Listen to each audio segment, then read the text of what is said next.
warahmatullahi wabarakatuh. Alhamdulillahirabbil alamin.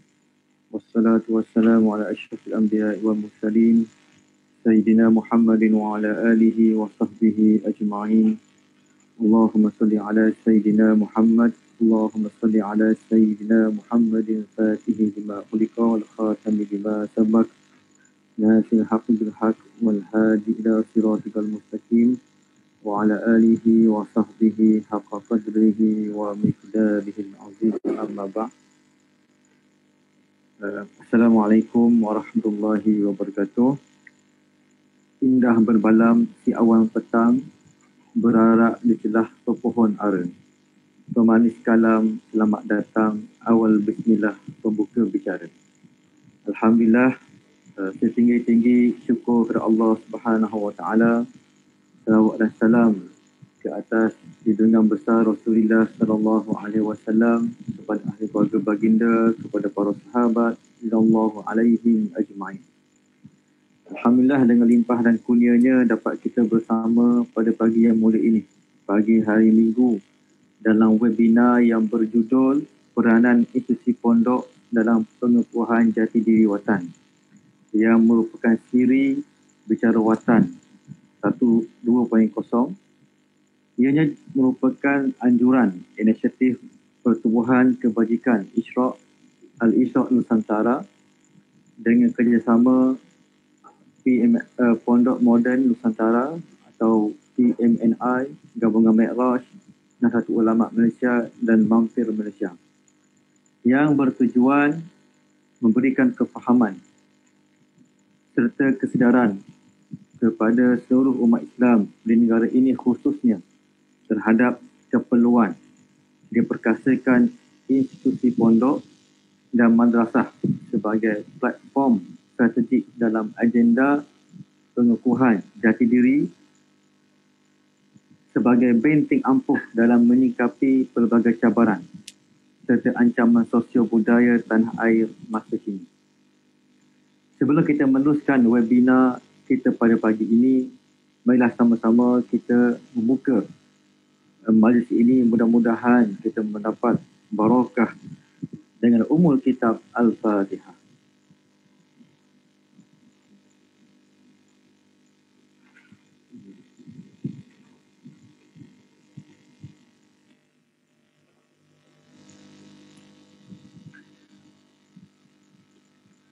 Yang saya hormati, yang kita muliakan penganjur kita pada pagi ini, Pertubuhan Kebajikan Ishraq Nusantara, dan perlu saya sebutkan lagi dengan kerjasama Pondok Moden Nusantara, Gabungan Mi'raj, Nahdlatul Ulama Malaysia dan juga Mampir Malaysia.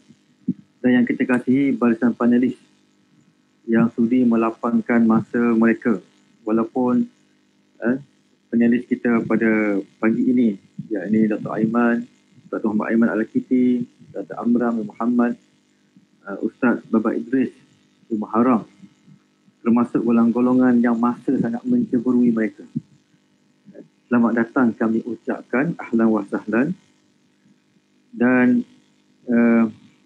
sedikit kita juga muliakan, kita kasihi para tuan guru yang hadir pada pagi ini, para muhibin, para asatizah pondok, walaupun hadir sama ada hadir secara Zoom ataupun secara maya. Moga-moga tidak ada yang membentengkan kita, mengekang kita daripada silaturahmi. Moga-moga pertemuan kita dan pesan kita semata-mata kerana Allah Subhanahu Wa Taala. Dan salam cinta juga kita kepada para penonton yang menonton secara live di page Pertubuhan Ishraq Nusantara. Tuan guru, para ustaz dan hadirat sekalian. Jadi objektif kita pada webinar pagi ini adalah untuk menerangkan kepentingan peranan institusi pondok dalam sejarah pembangunan ketamadunan dan peradaban Islam di alam Melayu sehingga mencapai mercu kegemilangan. Objektif yang kedua adalah menerangkan manhaj, formula dan rahsia-rahsia kekuatan institusi pondok sebagai ejen pengukuhan jati diri rumpun alam Melayu yang digeruni hatta oleh kuasa-kuasa barat. Objektif yang ketiga adalah menerangkan realiti institusi pondok dan madrasah Malaysia pada era masa kini, cabaran serta ancaman kelangsungannya. Dan objektif yang keempat yang merupakan terakhir webinar kita adalah menerangkan hala tuju serta agenda pemerkasaan institusi pondok dan madrasah bagi menjamin kelangsungan peranan strategik dan dari sudut kerelevanannya.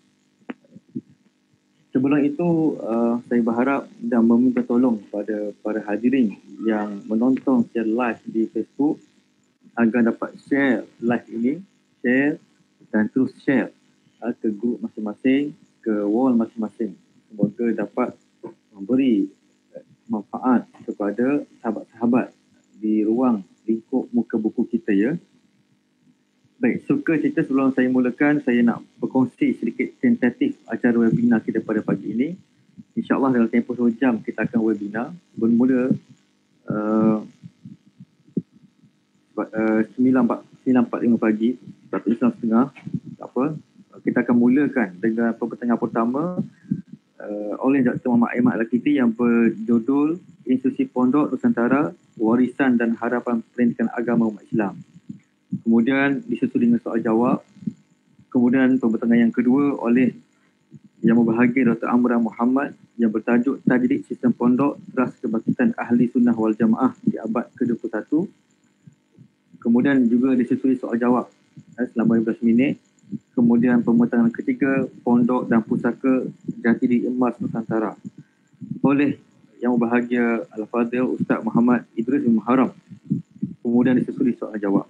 Ini bermaksud setiap ahli panel diberikan masa 45 minit, 45 minit dan soal jawab selama 15 minit. Maknanya satu pembincangan 1 jam lebih kurang, termasuk soal jawab dan pembincangan. Baiklah, tanpa melengahkan masa, kita mulakan pembincangan yang pertama. Sebelum kita mulakan, saya rasa lebih elok kita berkenalan sedikit dengan tokoh ulama muda yang tidak asing lagi, iaitu Al-Fadhil Dr. Muhammad Aiman Al-Kiti, sahabat lama ni. Beliau pun nak baca dia punya biodata ni, rasa habis satu seminar ni cerita pasal beliau je. Jadi pendek cerita adalah beliau adalah maknanya anak jati Kuala Lumpur. Sejak umur 13 tahun bila telah mengembara ke Jawa Timur di Indonesia untuk menuntut ilmu agama di pondok dan pesantren. Kalau di sana kita panggil pesantren selama 3 tahun.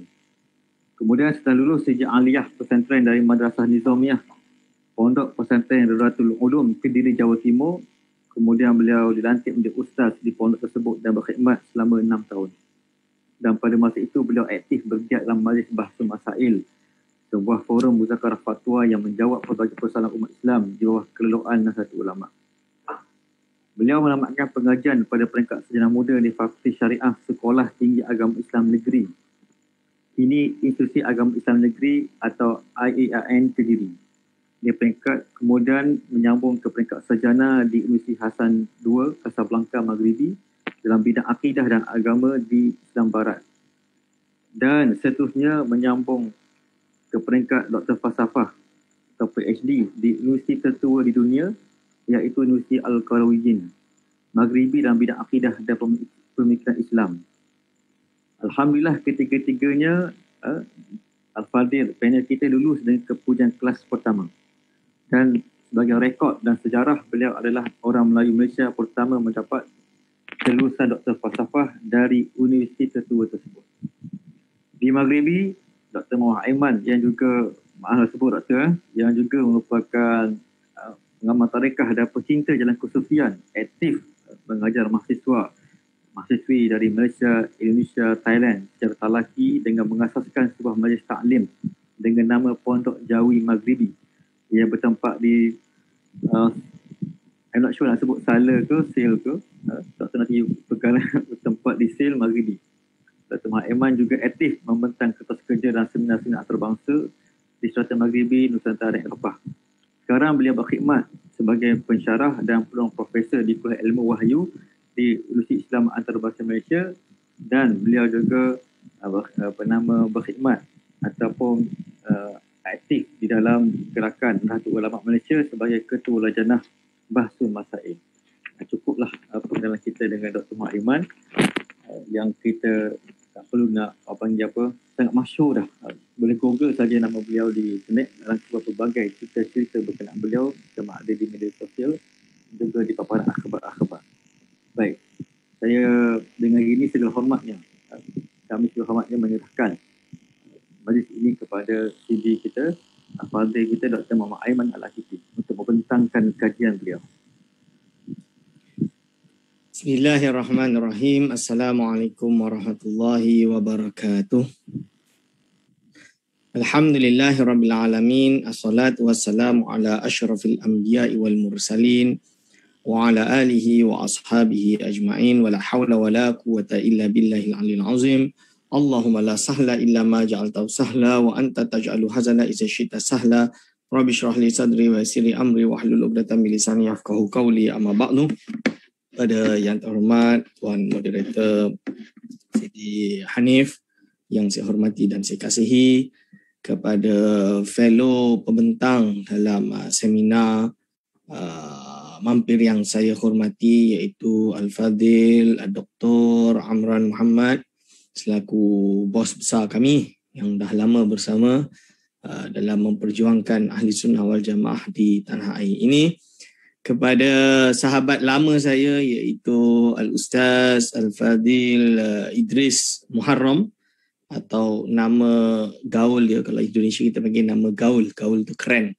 Nama keren dia Abang Long, tapi ini hari ni jadi Babalo, anak dia dah banyak dah kot. Sebab saya ingat dulu kita panggil Abang Long lah kalau Bahsul Masail di Pondok Al-Fadil Ustaz Amali dulu. Alhamdulillah Ustaz Amali juga ada di sini. Ustaz yakni Kiai lah saya panggil, sebab dia pun alumni Jawa juga. Ustaz Amali, dan juga kepada segenap asatizah, para alim ulama, para masyayikh yang menghadiri majlis yang penuh barakah ini, dan wabil khusus kepada segenap hadirin wal hadirat hafizakumullah yang bersama-sama dalam majlis yang kita harapkan insya-Allah kita dapat istifadah dan mengambil ad-durar, iaitu intan-intan permata daripada ilmu-ilmu at-turas, dan juga semangat untuk kembali kepada turas. Hadirin wal hadirat hafizakumullah, pertamanya kita memanjat puji dan syukur kepada Allah Subhanahu wa taala kerana telah mentakdirkan kita semua sebagai orang-orang yang mendapatkan intan, iaitu berupa iman, dan mana dengan iman inilah kita harap istiqamah mati dengannya, dan insya-Allah kita berharap dengan iman ini kita akan mendapat syafaat baginda Nabi Muhammad sallallahu alaihi wasallam. Selawat dan salam dicurahkan kepada junjungan besar baginda Nabi Muhammad sallallahu alaihi wasallam, yang mana agama yang diturunkan kepadanya lah kita semua berpegang pada hari ini, dan mengembangkan agama ini dakwah bil lisani wal hali, iaitu dengan lisan dan juga dengan hal, iaitu akhlak kita. Hadirin wal hadirat hafizakumullah, sesuai dengan tema pada hari ini membahas tentang pondok di Nusantara. Jadi pertama sekali kalau kita nak bahas pondok, kita kena pergi ke definisi atau definition at-ta'rif bil ma'had al-atiq. Jadi kita pertama kena pergi ke definisi dulu. Kerana apa? Kerana banyak orang pada hari ini tahun 2021, 2020, 2019, 2018, banyak yang membuka pondok dan menggunakan nama pondok. Bahkan ada yang dengan tujuan membuka pondok, bukan dia tahu apa itu pondok, tapi menjadikan pondok itu sebagai bahan untuk meraih keuntungan, tempat untuk menjadi penghasilan, mendapatkan bantuan, dia bagi sikit dekat institusi, yang lain masuk poket, atau justru menggunakan nama pondok untuk tujuan mengembangkan idea dia yang sebenarnya tidak pondok. Ini. So this is the most, yang paling bahaya tu yang terakhir, di mana ada orang mencuri nama pondok untuk mengembangkan idea dia yang sebenarnya tidak merupakan pondok, tidak merupakan ciri-ciri pondok yang kita maksud, sehingga kan mengelabui banyak orang, dan akhirnya orang ingat inilah pondok yang dia cari, Dari kecil dia dah ingat bapak saya mengaji pondok, saya nak tiru bapak saya mengaji pondok. Tapi ternyata dia masuk pondok yang tidak seperti yang dimaksud oleh ayah dia yang mengaji di pondok. Ini adalah satu perkara yang sangat bahaya di dalam eksistensi, iaitu the existence atau eksistensi pondok terutamanya di Nusantara. So apakah itu definisi pondok? So kita kena faham. Pondok ini dia adalah suatu kalimat dalam bahasa Melayu atau bahasa Indonesia atau bahkan bahasa Jawa yang sebenarnya ambilan atau dipanggil dengan iktibas lah kalau bahasa Arab ni. Nanti Maulana Idris marah saya kalau saya tak guna bahasa Arab. Jadi iktibas. Iktibas tu lebih kurang pinjam lah bila kita nak kata bahasa mudah dia, kita pinjam dari bahasa Arab. Yang mana bahasa Arab dulu dikenal dengan istilah fondok. Al-fanadiq jamak dia. Mufrad dia fondok. Kenapa dipanggil dengan fondok? Kerana fondok ini adalah, kalau hari ini orang memahami pondok sebagai hotel. Kan, hotel. Jadi jangan ingat pondok ni hotel, 5 bintang, 4 bintang, 3 bintang. Bukan. Maksud kenapa digunakan al-fanadik atau fondok dulu? Kerana zaman dahulu, apabila para pelajar itu datang masuk di pesantren, atau nanti saya sebut nama pesantren, iaitu pesantren, mereka seperti menumpang tinggal di situ. Dia ada gubuk-gubuk dia. Gubuk-gubuk tu dia ada rumah kecil-kecil tu. Rumah kecil-kecil. Zaman dulu kayu lah. Kalau zaman sekarang di Indonesia kebanyakan dah tak pakai kayu. Dah tak buat jadi macam lubuk tapak pasir tumbuh dah. Bukan sebab meninggalkan kayu tu. Kerana kami ni, pelajar kami di pondok di Indonesia ni bukan 30, 40, 100 tapi 10,000, 20,000. Jadi bila banyak ni, faham-faham je lah, ada pondok kayu yang terbakar. Bila terbakar, kenalah 3-4 asrama, kitab-kitab pun sekali kena terbakar. Ini dah biasa di sana. Dengan alasan itu, kami merubah menjadi batu. Jadi, atas dasar mereka tinggal di fanadik, di pondok-pondok ini menyebabkan dipanggil dengan pondok. Idhab ilal funduki hadha, maksudnya pergi ke tempat tidur si fulan. Tempat tidur si fulan, maksud dia macam tu, tempat menginap si fulan. Akhirnya menjadi istilah pondok. Sedangkan pesantren adalah dari perkataan santri. Santri itu apa? Talib. Bahasa Jawa, orang yang menuntut ilmu itu dipanggil santri. Bahasa Arab dia talib, penuntut ilmu. Jadi maksud pesantren, tempat orang menyantri, tempat orang menjadi talib. Sebab itu dipanggil dengan pesantren. Sampai santren ni pun kamu ini pesantrennya, pondoknya di mana? Tempat engkau menjadi santri itu di mana? Itu di Indonesia menggunakan istilah pesantren, dan tentulah kalau di Malaysia tidak ada istilah pesantren kerana dia bukan orang Jawa, maka dia tidak perlu kepada istilah Jawa. Jadi itu adalah istilah secara lughatan. Dan apabila kita sudah memahami secara lughatan, untuk memberi definisi istilahan, dia ada adab dia. Dalam ilmu usul, kita panggil ilmu usul, boleh usuluddin atau usul fiqh, dia ada istilah at-ta'rif. Macam mana kita memberi ta'rif? Apabila suatu istilah itu merupakan uruf al-khas, uruf itu adalah dikenal oleh para ahlinya, khas tertentu. Misalnya dia bila disebut al-fa'il. Al-fa'il ni kita tak boleh buka lughawi, al-fa'il maksud dia yang membuat. Kita bagi makna kepada ilmu yang lain, al-fa'il semua yang membuat. Tak boleh. Jadi apabila kita berbicara tentang ilmu nahwu, kita kena kembali kepada ilmu nahwu. Al-fa'il huwa ismun marfu'un al-ati ba'da apa? Ba'da ismun marfu'un ati ba'da al-fi'li. Misalan dia. Itu adalah yang dinamakan dengan fa'il. Sedangkan apabila kita berbicara pondok, maka menurut ahli di dalam urfil khas, pondok adalah sebuah institusi tradisional pendidikan Islam yang khalis. Itu yang dinamakan dengan pondok. Berarti apa kita bila sebut institusi, dia adalah ma'had, dia adalah tempat, dia adalah suatu organisasi madrasah tempat menuntut ilmu, berarti pendidikan. Kita berbicara tentang education. Islamik, dia kena membahas Islam. Dia tak boleh di luar itu. Dia kena membahas Islam, apa-apa yang berkaitan Islam, ilmu yang berkaitan Islam, Jadi mula ilmu alatnya, ilmu fiqahnya, ilmu akidahnya, ilmu tasawufnya, ulumul hadis, ulumul Quran, ulumul khilaf. Semua jenis ilmu yang berkaitan dengan agama Islam diajarkan di pondok. Lepas tu tradisional. Tradisional tu kalau di Indonesia dia tak sebut, dia hanya sebut pondok pesantren, kita dah tahu itu tradisional. Kalau bahasa Arab dipanggil di Indonesia Al-Ma'had Al-Salafi.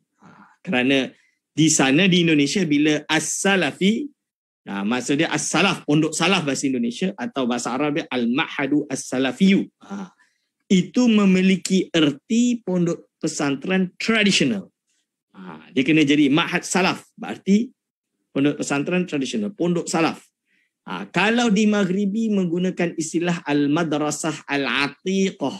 Atiqah tu kuno. Atiqah, benda yang atiq, al-baitu al-atiq, rumah yang kuno. Ini nama dia pondok. Okey, itu kalau di sana. Kalau di Tarim dipanggil dengan ar-ribat. Ribat Tarim. Itu yang paling awal lah. Ribat Tarim. Jadi dia memang murni. Kalau di Mesir dulu adalah Al-Azhar itu sendiri. Di Morocco, Qarawiyyin juga merupakan pondok asal dia. Sebab nanti kita terangkan secara detail. Kalau kita pergi ke Mesir, ke Tunis, asal usul dia adalah At-Ta'lim Az-Zaituni.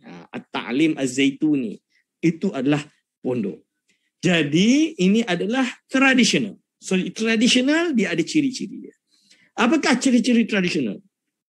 Pertama, dia kena turos. Berarti pelajaran dia turos. Kalau ada pondok ngajar kitab dia nahwu wadih, itu bukan turos.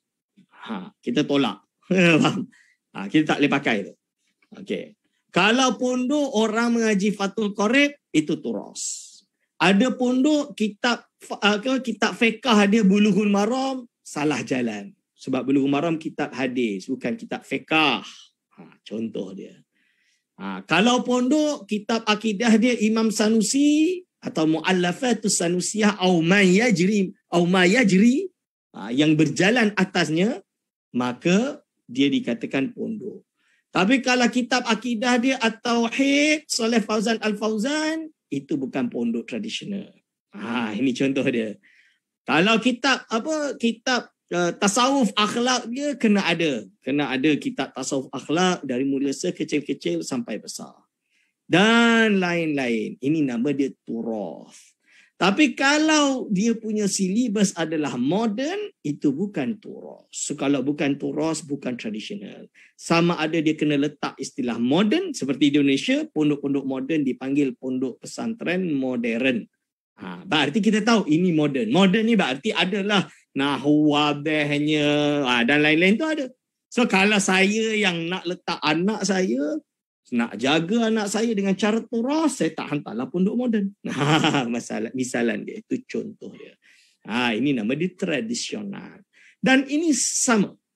Sama dari satu negara dengan negara lain, nanti kita cerita. Yang terakhir adalah al-khalis, murni. Itu tambahan dari saya. Kenapa? Kerana pada hari ini kita dikorapkan dengan berbagai istilah-istilah yang mengelabui umat. Contoh dia apa? Integrasi. Pondok pesantren integrasi. Integrated lah ni. Integrated tu macam mana? Iaitu menggabungkan moden dengan tradisional. Ini semua temberang. Kenapa temberang? Kerana di dalam ilmu turas, dia tidak boleh dikorapkan dengan cara moden. Dia kena tradisional 100%. Bukan kita tolak moden, tak. Tapi kita ada hierarki ilmu. Ingat dalam taklim muta'alim. Dalam ilmu, jadi pondok ni ciri khas dia. Kalau masuk pondok, kitab pertama yang kita pakai adalah kitab adab ta'allum. Al-adab qabla al-ilmi. Betul? Adab sebelum ilmu. So adab sebelum ilmu itu apa? Pertama, ta'lim muta'alim. So ta'lim muta'alim ni mengajarkan seseorang menuntut ilmu, dia aula belajar dulu apa yang aulawiyat, mengakhirkan apa yang perlu diakhirkan. So kalau kita nak belajar berseiringan, belajar moden, at the same time belajar pondok, ini namanya dah melanggar hierarki ilmu. Hierarki ilmu kena mula dengan mustawa ta'lim al-asasi al-atiq, pendidikan asas tradisional. Jadi mula dari sama ada hafaz Quran dulu, itu ala tariqatil magharibah. Dia hafal Quran dulu, baru dia belajar mutun. Tapi kita ala tariqatil masyariqah, kita mula dengan mutun dulu. Mutun dia apa? Kalau di Jawa, keistimewaan dia, dia mendahulukan an-nahwu was-sarfu. Kerana apa? Kerana berpegang pada kata-kata Al-Imriti. Al-Imriti kata apa? Wa nahwu aula awwalan ayyulama idil kalamu dunahu la yufhama. Nahwu lah yang paling awal untuk dipelajari, dengan kerana tanpa dia maka tidak dapat kalam itu difahami. Itu saya bagi contoh. Wa nahwu aula awwalan ayyulama. Ini adalah yang dipanggil dengan apa? Dipanggil dengan hierarki ilmu. Setelah pakai ilmu nahwu sorof, baru dia masuk takhasus fiqh, dia masuk takhasus akidah, dia masuk takhasus tasawuf mungkin, dia masuk takhasus lughah. Ada yang kawan, tapi kebanyakan kawan saya takhasus yang mereka pilih, kalau di pondok saya lah, kebanyakan mereka takhasus mereka pilih adalah nahwu sorof, arud, buat syair. Itu kawan-kawan saya. Tapi saya dulu ke fiqh. Misalnya dia, kenapa saya ke fiqh? Kerana saya aktif dalam bahthul mathail. Cuma bila pergi ke Morocco, Allah pindahkan takhasus saya kepada akidah. Saya tu pening wala tu, saya duk mengadu dengan Ustaz Raja Mukhlis, kawan lama saya. Kawan bersama Ustaz Hanif ni, Ustaz Angas Sunan ni, sama-sama ni tahun 2010-2011 kita selalu berjalan bersama dulu. Nyanyi-nyanyi pun sama-sama. So saya ingat lagi Ustaz Raja Mukhlis, dia tu memang pakar akidah, saya duk rujuk dia. Saya memang zero. Saya pegang, saya fiqh waktu tu. Fiqh memang makanan tiap hari lah. So banyak tanya dia, bila sampai Morocco saya cakap kat dia, macam mana ni Syekh? Ana kat sini Allah pindahkan ke takhasus akidah ni, zero ni, kena belajar. Dia bagi tahu saya, entah belajar kitab ni, insya-Allah khair. Saya ikutlah turutan ilmu tersebut dari yang terkecil sampai besar. Sampai dapat, dan alhamdulillah dengan kunci ilmu alat yang didapatkan di pondok, ini yang kunci yang menyebabkan sukses di negara Arab. Dan alhamdulillah saya masuk universiti, pertama kali masuk universiti di negara Arab, yang mana of course menulis semua dalam bahasa Arab, tidak ada bahasa Melayu, tidak ada bahasa Inggeris. Dan alhamdulillah dengan berkat wan nahwu aula awalan ayyulama, memang betul kata kiai saya pernah pesan kat saya, Aiman, nek bahasa Jawa dia dulu, nek sira isok nahwu jisik, senajan orang isok ngomong Arab, budal di negara Arab isok ngomong Arab, 6 bulan mesti isok. Itu bahasa Jawa dia. Bahasa dia apa? Aiman, kalau engkau belajar ilmu nahwu sorof dulu, kau pegang ni dulu, walau hari ini lulus pondok tak boleh cakap Arab, engkau pergi negara Arab 6 bulan engkau boleh cakap Arab.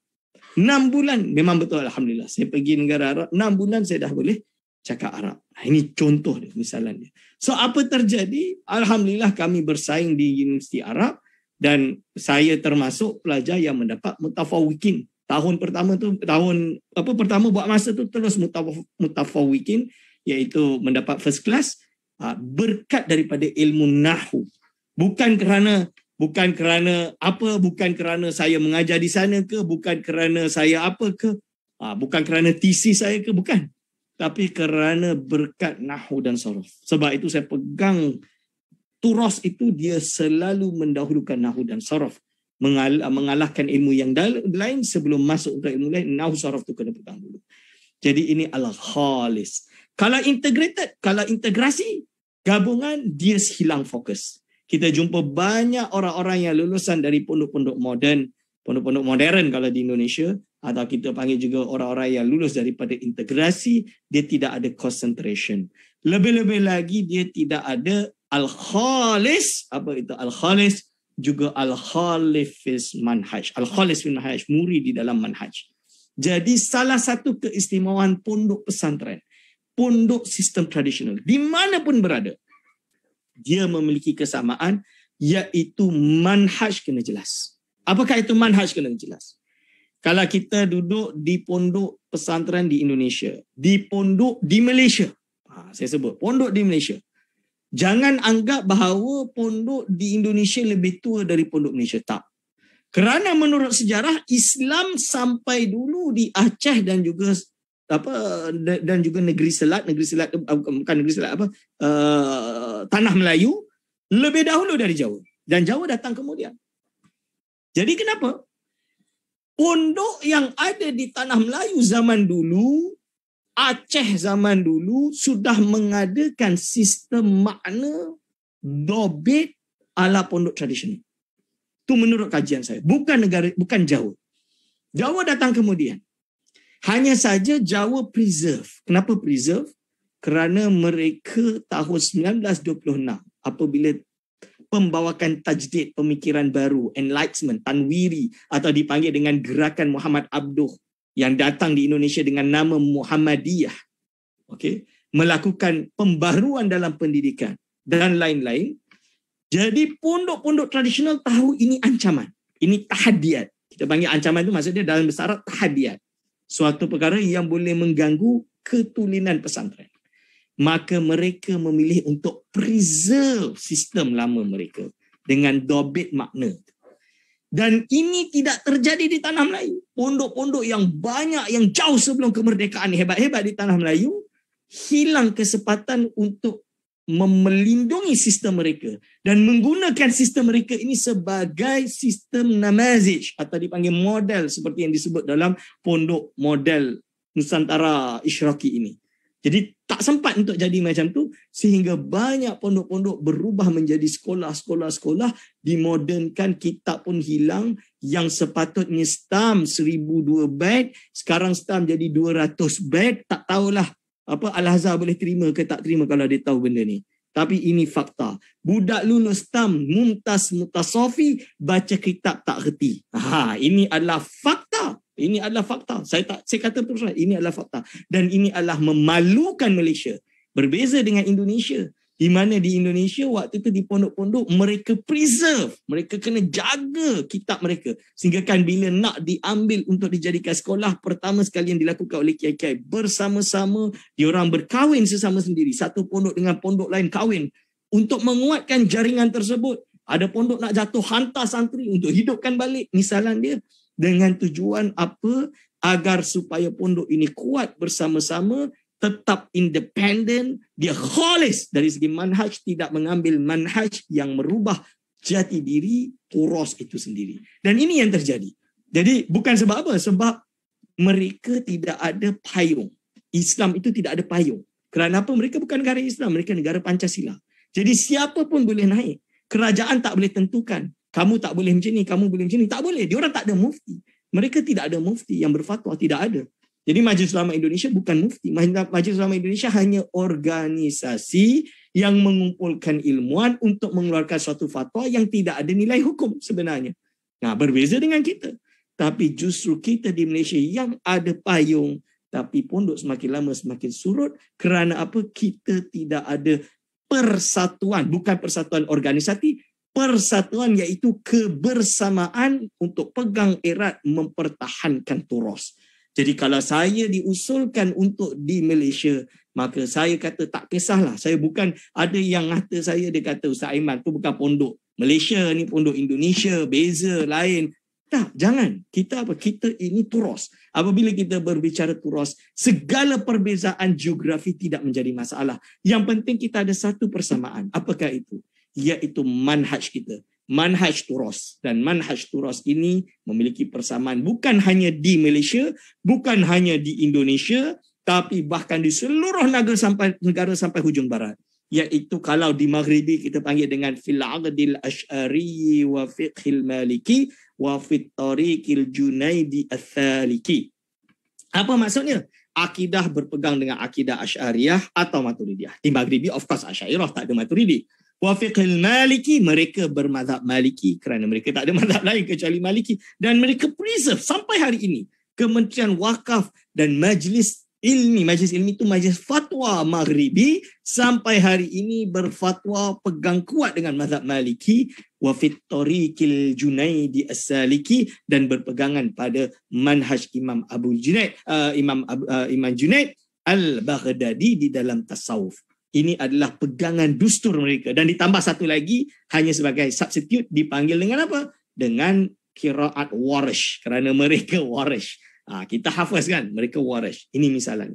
So bagaimana kita di Nusantara? Kita ada manhaj kita? Ada. Manhaj kita fil Abdil Ash'ari wa fil fiqh Syafi'i wa fit tariqil Junaidi wal Ghazali. Kenapa kita tambah Ghazali di sini? Kalau buka dalam dustur, ada satu kitab nama dia Al-Hujjaj Al-Qat'iyah fi Sihatil Mu'taqadati wal Amaliyati An-Nahdiyah. Iaitu kitab tersebut menerangkan tentang pegangan Nahdlatul Ulama. Dia sebut di dalam itu bahawa Nahdlatul Ulama berpegang akidahnya kepada Asy'ariyah dan Maturidiyah. Secara fikihnya menerima 4 mazhab, walau bagaimanapun mazhab Syafi'i dianggap sebagai salah satu mazhab yang paling banyak diamalkan di Nusantara, bahkan merupakan ijma' mazhab Nusantara. Itu disebut. Dan terakhir tasawuf, dia tidak menyendirikan Junaid, tapi disebut juga Al-Ghazali. Kerana apa? Imam Al-Ghazali ini akidah dia Asy'ari, fikih dia Syafi'i, tasawuf dia Junaidi. Berarti kita ini adalah Al-Ghazali As-Saghir. Berarti kita ini adalah Ghazalian. Ghazalian yang kecil, the little Ghazalian. Ghazalian yang kecil di Nusantara itu adalah kita. So ini adalah jati diri kita, yang mana ini sama dengan jati diri yang ada. Kalau kita pergi ke Yaman, Ribat Tarim juga sama. Kita pergi naik sikit ke Baghdad, kita juga ke madrasah-madrasah lama, hauzah-hauzah Baghdad juga sama. Kita masuk ke Syria, kita ada Ma'had Fath Al-Islami, Mujamma' Abin Nur dan lain-lain institusi juga sama. Kita turun lagi, kita pergi ke Masjidil Haram. Zaman dulu, nizam qadim bukan nizam jadid. Sebelum dirosak oleh pemikiran Wahabi, jadi kita ada yang dipanggil dengan halaqat. Inilah tempat ulama Nusantara menuntut ilmu ratusan tahun dulu. Bukan pergi ke tinggi tempat, dia pergi ke Masjidil Haram, dan ketika di halaqat inilah melahirkan ulama-ulama besar alam Melayu yang mana juga berpegangan pada pegangan yang sama. Dan kalau kita pergi ke Mesir, kita ada yang dipanggil dengan University Al-Azhar, Al-Jami' Al-Azhar Al-Sharif. Jadi bahasa yang sebenar dulu Al-Jami'. Jadi di mana-mana universiti, dia tidak dipanggil dengan jami'ah, dia panggil dengan al-jami'. Kenapa jami'? Satu, dia menjadikan masjid jami'. Yang kedua, dia adalah jami' dengan makna universal, jami'ul ulum. Jami'ul ulum mengumpulkan semua jenis ilmu. Itulah universiti. Di mana universiti tempat semua jenis ilmu dikumpulkan di tempat tersebut. Universal. So semuanya ada di situ. Dan di Jami' Al-Azhar tidak ada tak marbutah. Kerana inilah yang dipanggil dengan manhaj yang turas, yang sebenar, yang berkualiti. Kalau ada tak marbutah ni, kalau bahasa kami di negara Arab ni biasa guna istilah tak marbutah ni mu'annas. Mu'annas ini naqsun. Mudzakkar ini kamilun atau qawiyun. Lebih kurang. Rijalu qawwamu ala nisa. Bahasa dia macam tu. Maka sebab itu kualiti jami' lebih tinggi daripada jami'ah.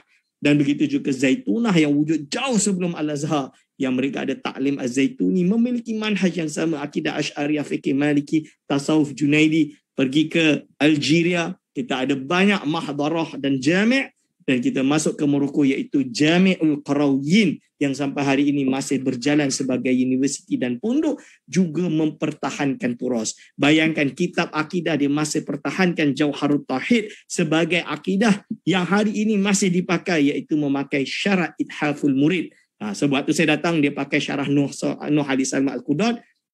Sebelum itu memakai kitab-kitab Sanusi, tapi masalah dengan kitab Sanusi ni dia ada banyak. So susah nak mengajar banyak sangat. So dia ambil satu kitab yang boleh mengumpulkan semua, iaitu Jauharut Tauhid dan syuruh dia. Ini contoh dia. So kita ada manhaj yang jelas. Inilah pondok. Kita tak boleh hantar anak ke madrasah akidah dia apa? Islam lah, akidah Islam. Semua orang mengaku Islam. Syiah mengaku Islam, Mu'tazilah mengaku Islam, Wahabi mengaku Islam, Ahli Sunnah mengaku Islam. So tak boleh. Kita kena jelas akidah dia apa. Kita nak tahu. Saya tak nak anak saya ni belajar akidah yang terpesong. So kita kena jelas. Dan inilah pondok kita jelas. Pergi ke Pasir Tumbuh, jelas akidah dia Asy'ariyah. Pergi ke Lubuk Tapah, jelas akidah dia Asy'ariyah. Pergi ke Pondok Gajah Mati, jelas akidah dia Asy'ariyah. Pergi ke Mengkuang Titi, jelas akidah dia Asy'ariyah. Kita pergi ke Negeri Sembilan, jelas Asy'ariyah. Kita pergi ke Johor, Ribat, Muar, jelas Asy'ariyah. Di Negeri Sembilan ada Pondok Darut Tauhid, jelas Asy'ariyah. Ini pondok. Pergi ke Lancang, itu kena tanya Ustaz Sabaruddin lah. InsyaAllah masih Asy'ariyah. Saya yakin tu. Mana tahu. Saya tak pernah belajar situ. Tapi saya yakin dia Asy'ariyah Al-Khalis. Begitu juga pondok-pondok yang lain. Kita jelas menyatakan akidah kita berpegang dengan akidah Asy'ariyah. Bukan tempat yang kalau kita hantar tak jelas. Akidah dia apa? Tak tahu. Ni macam mana? Tak tahu. Oh, kita menerima semua.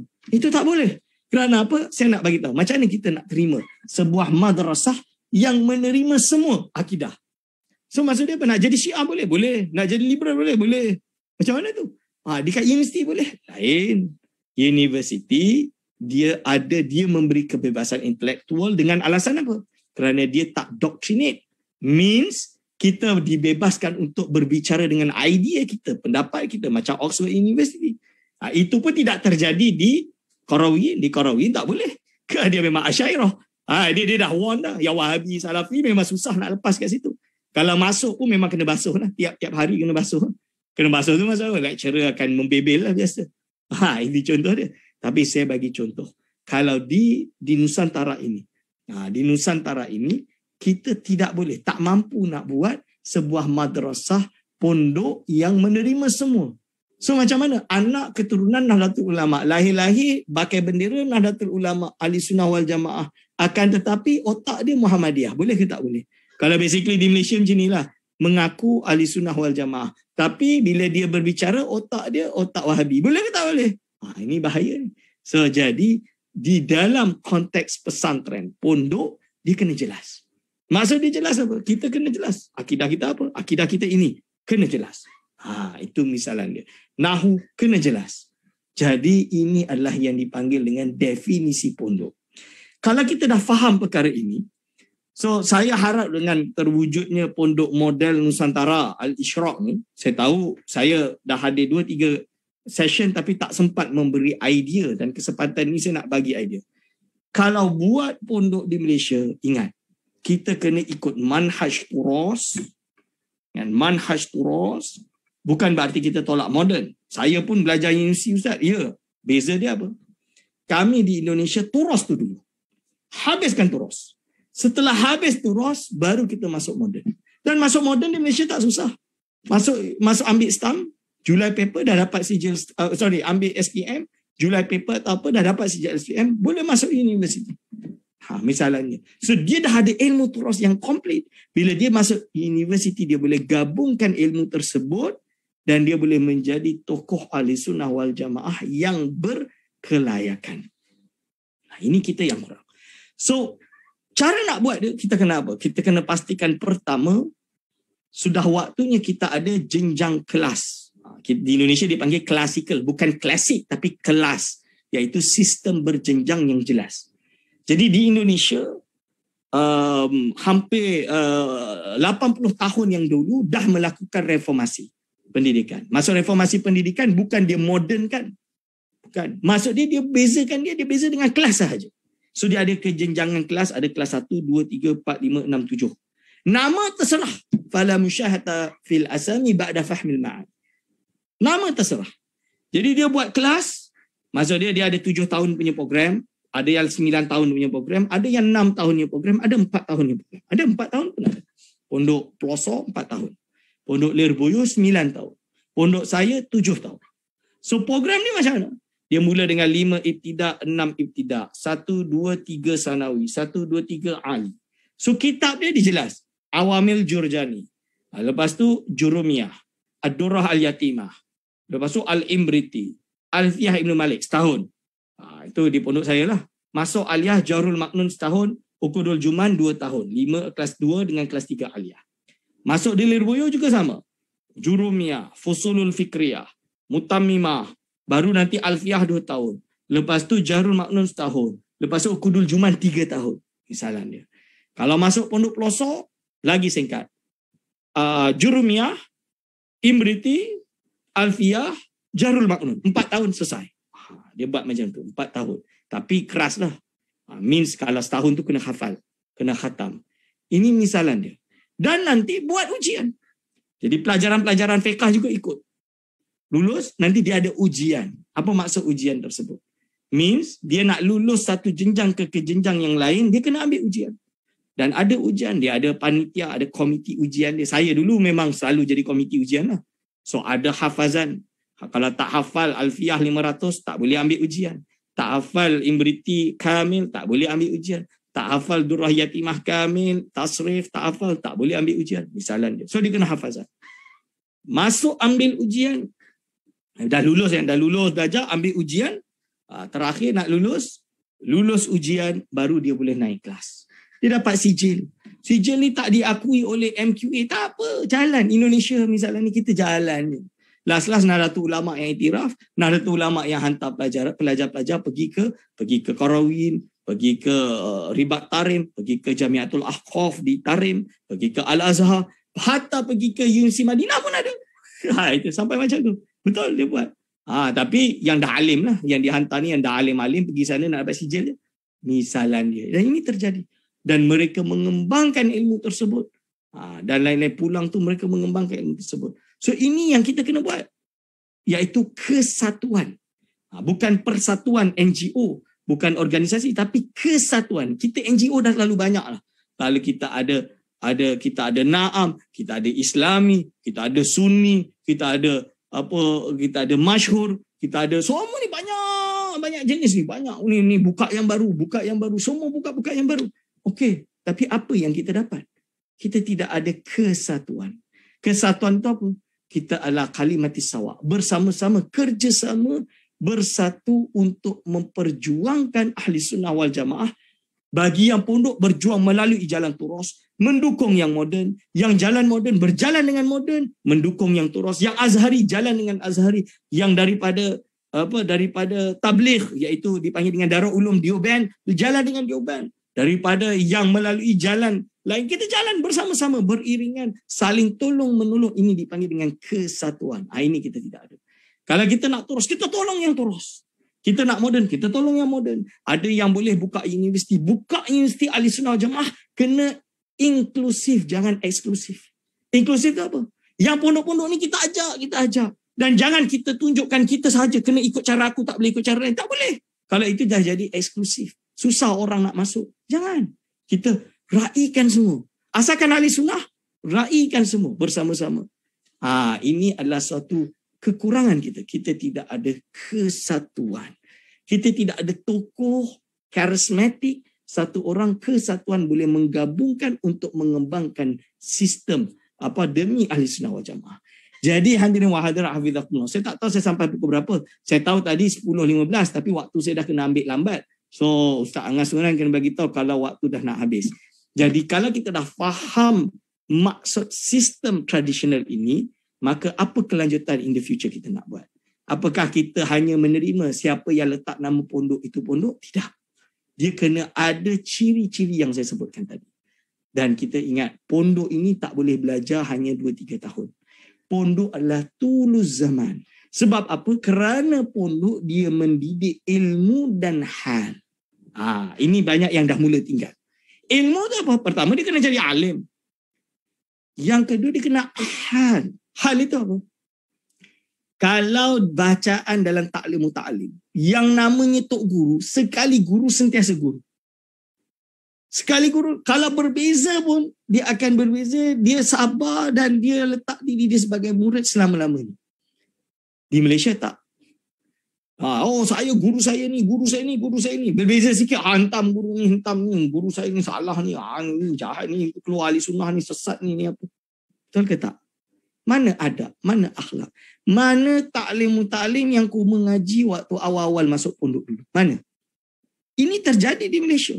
Berbeza tentang satu perkara. Bagi saya ni usul akidah kita kena hentam. La haula wala quwata illa billah. Ini mana akhlak? Tak macam tu.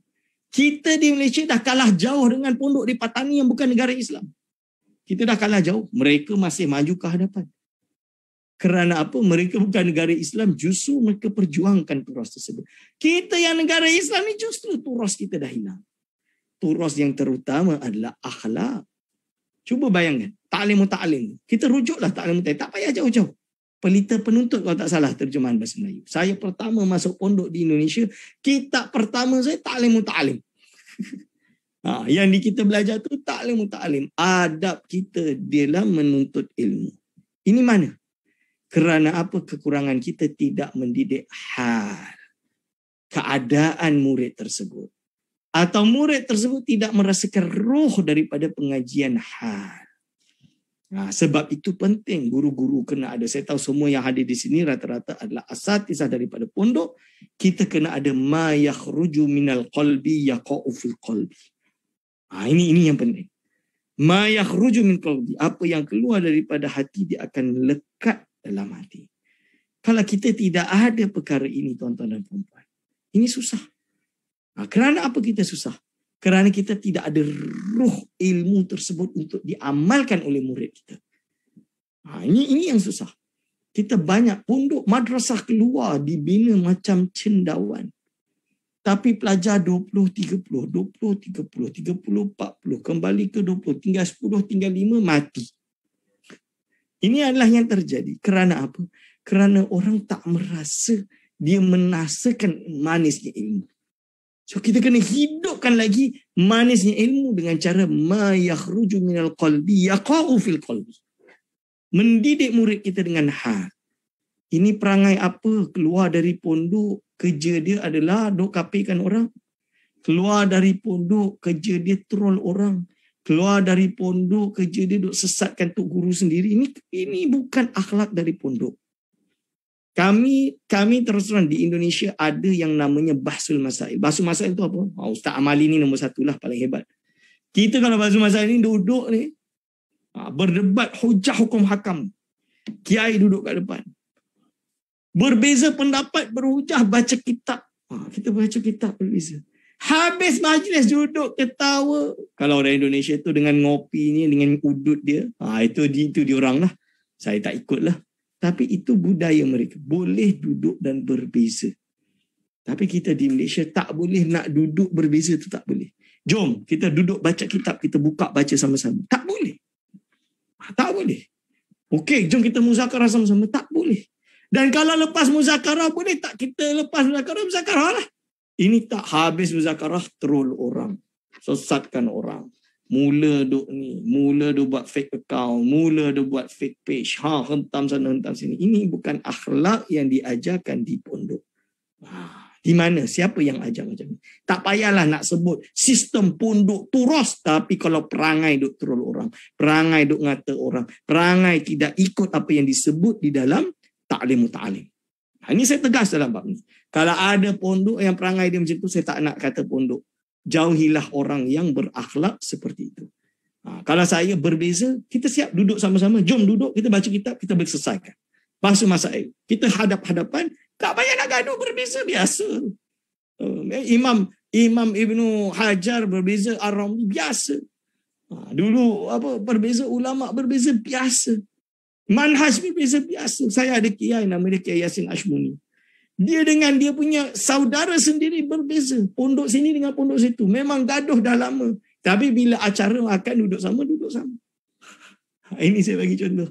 Kami di pondok dah biasa. Pondok saya, pondok utara, pondok selatan. Ini memang berbeza. Akhir sekali damai sama-sama. Sebab apa? Gaduh-gaduh tak ada untung dia. Berbeza manhaj tak ada untung dia. Kerana apa? Beza tu beza kita simpan dalam hati. Contoh yang paling mudah iaitu Kiai Hashim Ash'ari. Kiai Hashim Ash'ari ni tak suka yang namanya kentongan. Kentongan tu teng. Kalau nak masuk waktu solat kan teng. Memang tak suka. Dia karang kitab An-Naqush. Dia hentam. Ini tasyabuh bin Nasara dan lain-lain. Memang dia hentam habis-habis. Tapi yang menarik tu, bila dia nak datang ke pondok, di Jombang tu ada satu pondok lain. Dia datang nak ziarah. Pondok tu ada beduk, ada kentongan. Beduk tu ada. Mbah Hadratus Syekh Hashim Ash'ari nak datang. Dia tak suka beduk ni. Kita angkat, simpan. Saudara angkat tu simpan kat dalam stor. Menghormati Hashim Ash'ari. Nampak? Lalu ada yang tak setuju dengan Hashim Ash'ari. Hashim Ash'ari karang kitab Rod Naqush. Lalu karanglah Kiai apa nama dia? Ada satu kiai di Mas Kumambang. Mas Kumambang yang karang kitab Rod Wahabi tu, An-Nusus Al-Wahabiyah tu. Dia ada karang lagi satu kitab iaitu tentang menjawab Hashim Ash'ari dalam bahasa Arab. Sama-sama karang dalam bahasa Arab yang fasih. Tapi mereka ahli sunnah sama duduk sama dalam berbicara dalam Nahdlatul Ulama, dalam Jam'iyah dan lain-lain. Saya bukan nak promote Nahdlatul Ulama, bukan, kerana di Indonesia kalau pondok tu memang Nahdlatul Ulama lah rata-rata di Jawa itu sebab dah terbiasa gunakan istilah tu. Tapi tak kisah. Di Malaysia ini saya fala musyahata bil asami ba'da fahmil amani. Ma'ani. Kita tak payah nak sibuk dengan nama, nak masyhur ke, nak apa ke, nak islami ke, nak apa, tak kisah. Yang penting ahli sunnah wal jamaah dan kembali ke terus. Ini tugas kita. So kita buat tak benda ni? Ini tugas kita yang perlu kita kembali kepada manhaj yang al-asil, manhaj yang original. InsyaAllah saya kembalikan kepada moderator dah pukul 10.30. Saya tak tahu sampai pukul berapa. Ustaz moderator tak bagi aba-aba, tak bagi tanda. So saya kembalikan dulu kepada Ustaz moderator. Mungkin kalau ada Q&A, boleh menerima Q&A insyaAllah. Waalaikumsalam, terima kasih doktor. Biasalah, apa setiap online ni, kalau offline kita bercuit-cuit, bila online ni saya bagi ke WhatsApp je lah. Tapi Alhamdulillah, saya dan saya sendiri banyak belajar apa yang doktor sebutkan. Saya percaya hadirin hadirat sangat teruja mendengar, terutama berkenaan pesantren di seberang yang mungkin tak semua orang berpeluang menjejakkan kaki di sana.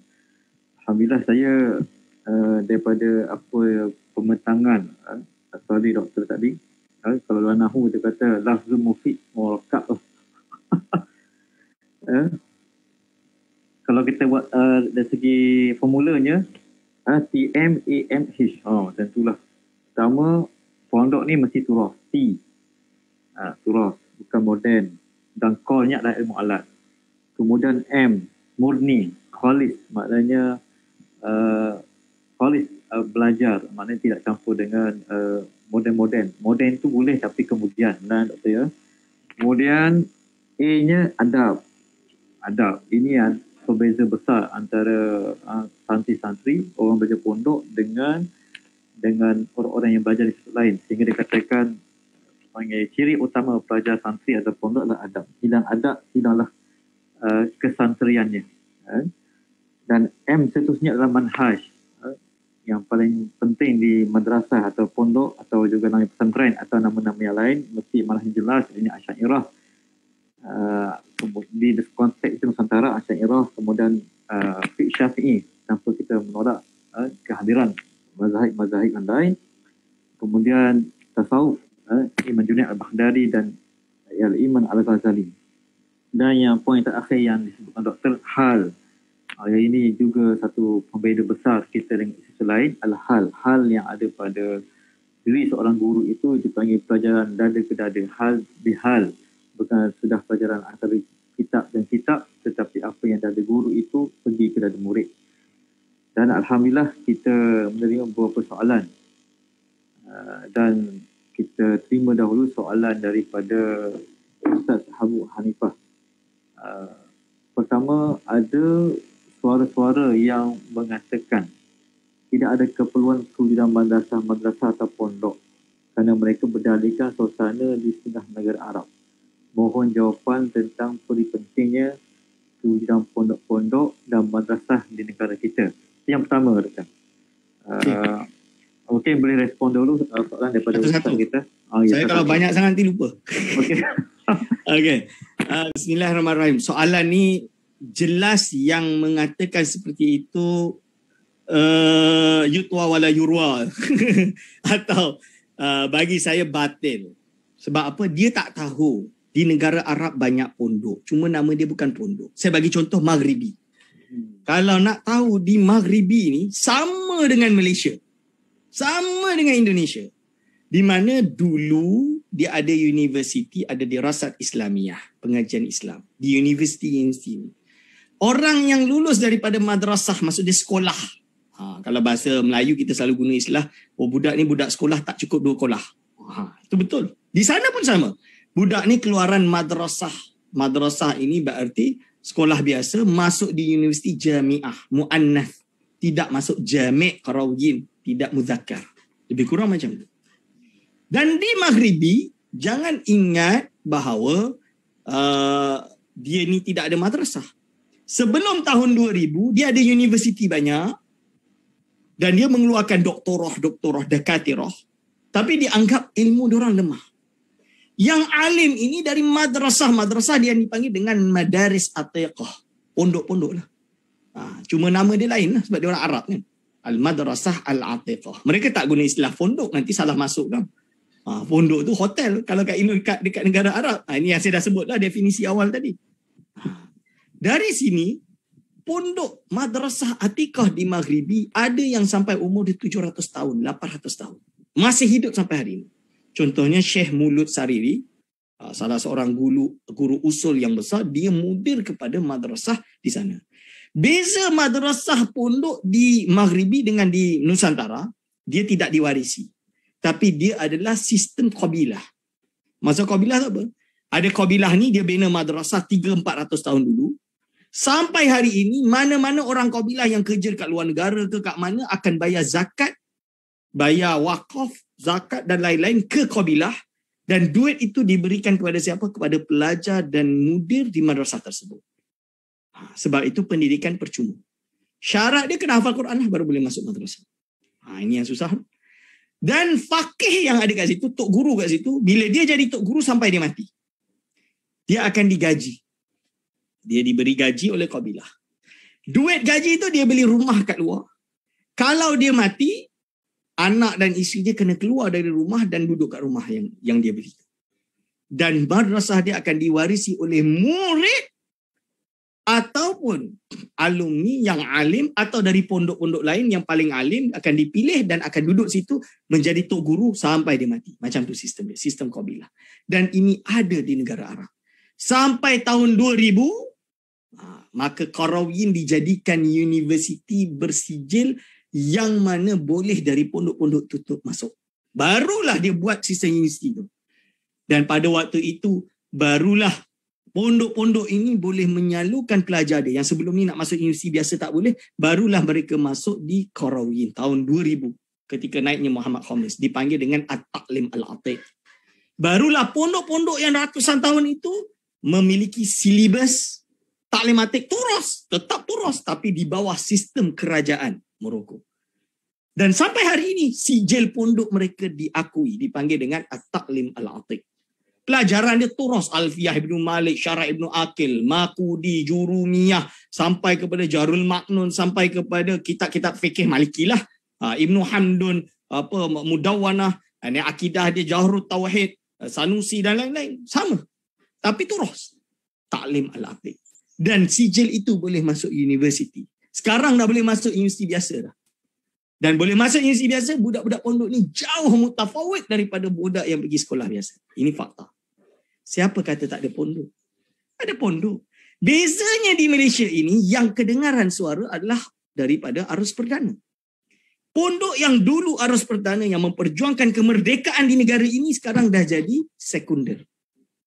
Dah jadi yang kedua. Kenapa? Kerana kita tidak ada kesatuan. So kena ada pondok tak di Nusantara? Kena lestarikan. Kalau saya, orang tanya saya di Malaysia, saya tak kisahlah orang nak ngata saya budak pasir tumbuh ke lubuk tabah duk kutuk saya tak kisah. Saya masih memperjuangkan pondok lubuk pasir tumbuh, pondok lubuk tabah kena terus. Kena kembangkan. Dan kalau nak tolong, saya tolong.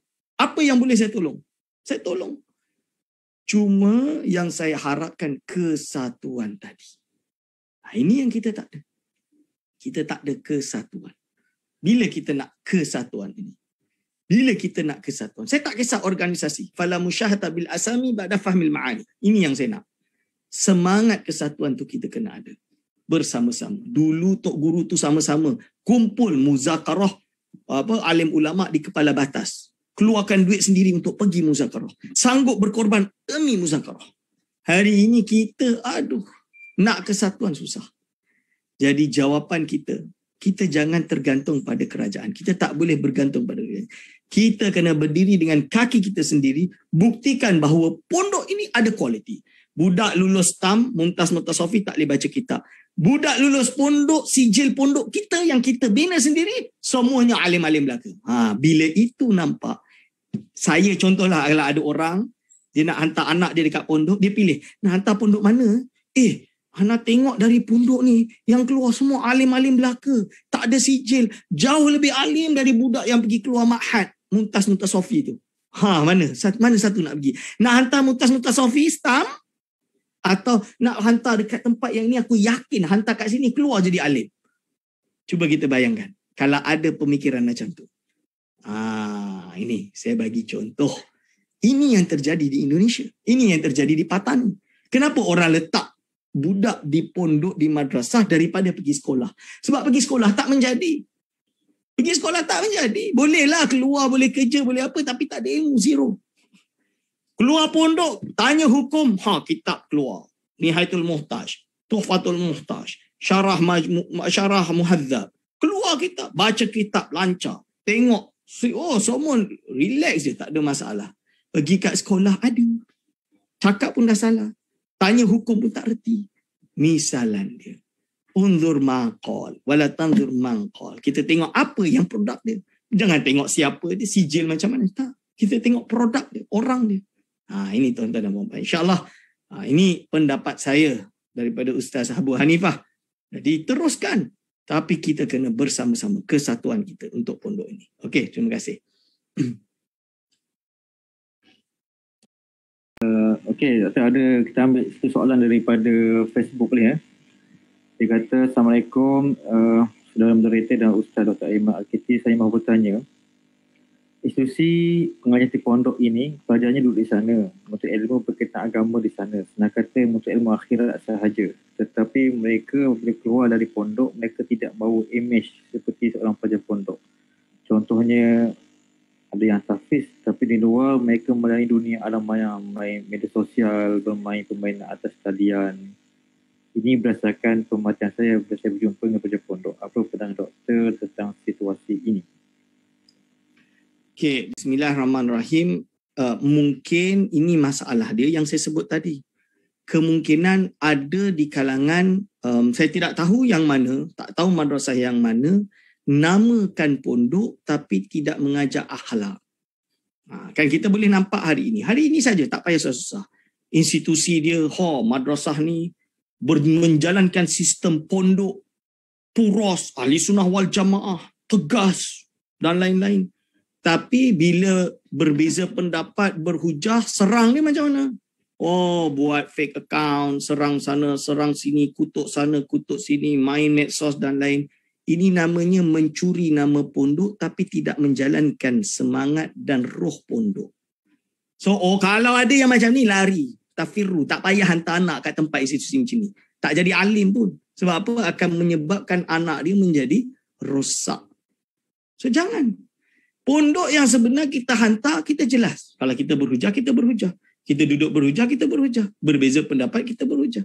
Bukan bermain dengan hanya suka buat masalah. Itu satu. Yang kedua, mungkin ada yang betul-betul mengajar, belajar di pondok yang bagus, lubuk tapak, pasir tumbuh dan lain-lain yang hebat, yang dah tua-tua ni. Mungkin ada. Tapi biasalah, daripada 500 murid, daripada 1000 murid, mungkin 1-2 yang nakal. Mungkin 1-2 yang terlepas. Kita tak boleh nak pastikan semuanya jadi wali. Kita tak mungkin nak jadikan semuanya jadi malaikat. Itu memang susah. Tapi kalau macam ni macam mana? Yalah, kalau la yudraku kullu fala yudraku jullu. Jadi kalau kita tak boleh nak temukan semua yang bagus, jangan tolak semuanya.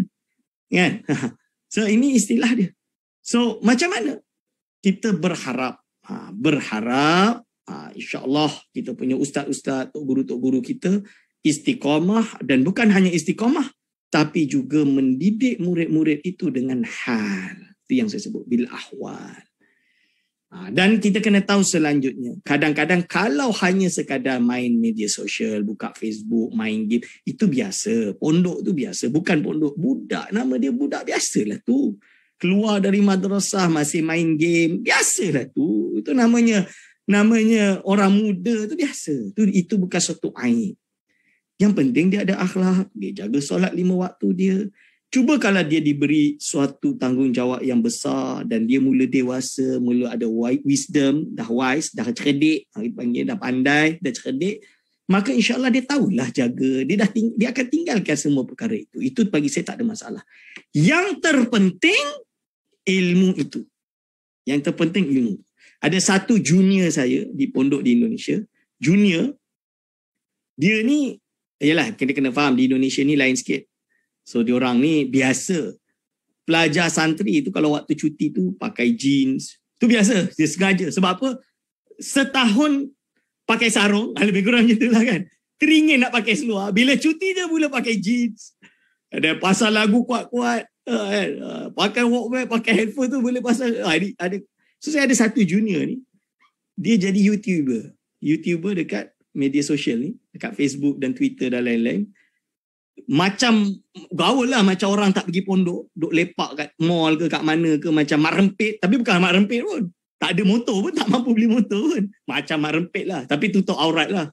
Tak adalah pakai kopiah, tak pakai kopiah. Macam tu, pakai t-shirt, letak dengan serban macam ni, YouTuber.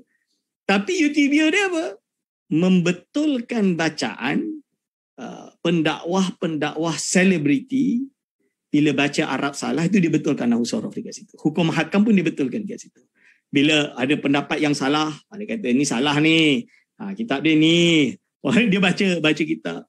Dan dia nak bawa apa? Bila saya tanya, senior tanya, kenapa fulan ni buat macam ni? Oh, dia tu YouTuber, santri YouTuber, tapi bagus dia beradab. Dan yang kedua, dia tak troll. Dan dia sebut tu diri dia. Jadi dia tak main belakang-belakang. Dia sebut ni, kalau tak perhati, datang jumpa saya lah. Macam tu lah. Dia betulkan apa yang salah. Dengan nahwu sorof, dan dia sengaja pakai macam tu untuk apa? Untuk mudah diterima orang. Sebab apa? Kalau kita tengok orang-orang yang jalan, orang yang pergi mall, kalau tengok pakai serban, pakai apa, dia dah lari awal-awal. So dia pakai macam biasa sebab orang nak tengok, orang ingat ni apa ni, metal ke, ni apa ke. Dia ada sekali rupanya membahas hukum hakam. Itu contoh dia. So ada approach masing-masing. Saya tak kata kita kena jadi macam tu, tak. Tapi inti dia ilmu. Kita di Malaysia ini tak ada ilmu kadang-kadang, tapi cakap memang melangit. Ini masalah yang paling besar. So kita kena kesatuan kembali untuk meningkatkan ilmu kita. Itu. Okey. Ustaz.